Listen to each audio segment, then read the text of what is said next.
Hello friends, welcome to planet fashion channel. இன்றைக்கி நம்ம வந்து சாயில் பற்றி பார்ப்போம். இதை பற்றி நிறைய பேர் கொஷின் கேட்குறாங்க. ஸோ அதனால் நாங்கள் என்ன ஃபாலோ பண்ணுறோம், எங்களுக்கு எது சக்ஸஸ்ஃபுல்லாக இருக்குது, அதை பற்றி இன்றைக்கி பேசுவோம். சாயிலை வந்து ப்ராடாக 3 டிஃப்ரெண்ட் டைப்ஸாக கேட்டகரைஸ் பண்ணிக்கலாம். ஒன்று வந்து ஃப்ளவரிங் பிளான்ட்ஸ், நார்மல் காமன் பிளான்ட்ஸ்க்கு யூஸ் பண்ணுறது. இன்னொன்று வந்து சக்குலன்ட்ஸு, டெசர்ட் பிளான்ட்ஸ் மாதிரி யூஸ் பண்ணுறது. தேர்ட் வந்து ரெயின் ஃபாரஸ்ட்டில் இருக்கிற பிளான்ட்ஸ். இப்போ காமனாக இண்டோரில் வளர்க்குற நிறைய பிளான்ட்ஸ் வந்து அந்த பிளான்ட் கேட்டகரியில் வரும்.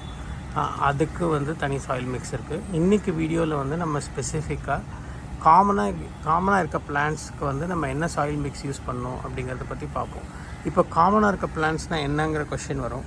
ஸோ நம்ம காமனாக வளர்க்குற எல்லா ஃப்ளவரிங் பிளான்ட்ஸ், ஃபார் எக்ஸாம்பிள் செம்பருத்தி, ரோஸு, அரளி, இல்லை காமனாக ஸ்னேக் பிளான்ட்டு, ரப்பர் பிளான்ட்டு, இல்லைன்னா சாமந்தி, இந்த மாதிரி நார்மலாக இருக்க பிளான்ட்ஸ் எது எடுத்துக்கிட்டிங்கனாலும் இந்த சாயில் மிக்ஸ் யூஸ் ஆகும். இந்த சாயில் மிக்ஸ் எப்படி இருக்குதுன்னு பார்த்தீங்கன்னா, ஒன்றும் இல்லை, 3 காம்பனண்ட் ஆட் பண்ணியிருக்கோம். ஒன்று வந்து கோகோ பீட்டு, இன்னொன்று வந்து இங்கே வந்து கவுடங் மேன்யூர், இன்னொன்று வந்து சாயிலில் வந்து நாங்கள் இப்போ ரெட் சாயில் யூஸ் பண்ணியிருக்கோம். ரெட் சாயில் கிடைக்கல அப்படின்னா கார்டன் சாயிலும் யூஸ் பண்ணிக்கலாம். அதே மாதிரி மன்யூரில் வந்து இப்போ கவுடங் மன்யூர் போட்டிருக்கோம். பட் கவுடங் மன்யூர் இல்லைன்னா வர்மி காம்போஸ்ட்டோ, இல்லை வீட்டில் கிடைக்கிற கிச்சன் வேஸ்ட்டை காம்போஸ்ட் பண்ணதோ, ஏதோ ஒரு விதமான காம்போஸ்ட், ஒரு சாயில். தேர்டு வந்து கோகோ பீட் வந்து எதுக்கு யூஸ் பண்ணுறோன்னு பார்த்தீங்கன்னா, இப்போ நர்சரியில் வளர்க்குற பிளான்ட்ஸ் முக்கால்வாசி வந்து வெறும் செம்மண் அண்ட் உரம் போட்டு வளர்த்துருவாங்க. அது நம்ம வீட்டில் கொண்டு வந்து வச்சோன்னா பார்க்குறதுக்கு அழகாக இருக்கும். பட் அது தண்ணி கரெக்டான ஃப்ரீக்குவென்சியில் விடலைன்னா அது உடனே காஞ்சி போயிடும். அந்த செம்மண் வந்து இறுகிடும். அது கிளேயி டெக்ஸ்சருங்கிறதுனால அது ஃபுல்லாக இறுகிடுச்சுன்னா அதுக்கப்புறம் அந்த வேர்னால் வளர முடியாது. அது அப்படியே செடி செத்து போயிடும்.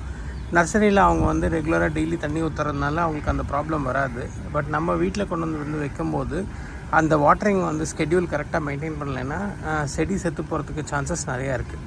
இதை அவாய்ட் பண்ணுறதுக்கு தான் வந்து என்ன யூஸ் பண்ணுறோன்னா, நம்ம கோகோ பீட் யூஸ் பண்ணுறோம். கோகோ பீட் வந்து நல்லா தண்ணியை கொஞ்சம் உறிஞ்சு வச்சுக்கும். தண்ணி ஊற்றும்போது அதுக்கப்புறமா அது ஸ்லோவாக ரிலீஸ் பண்ணும் பிளான்ட்ஸ்க்கு.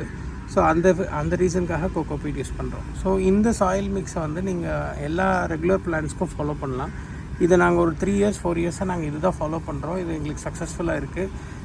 உங்களுக்கும் அது சக்ஸஸ்ஃபுல்லாக இருக்கும்னு நம்புகிறேன். அடுத்தடுத்த வீடியோவில் மற்ற டிஃப்ரெண்ட் டைப்ஸ், மற்ற 2 டைப்ஸோட சாயில் மிக்ஸ் என்னங்கிறத பற்றி டீட்டெயில்டாக பார்ப்போம்.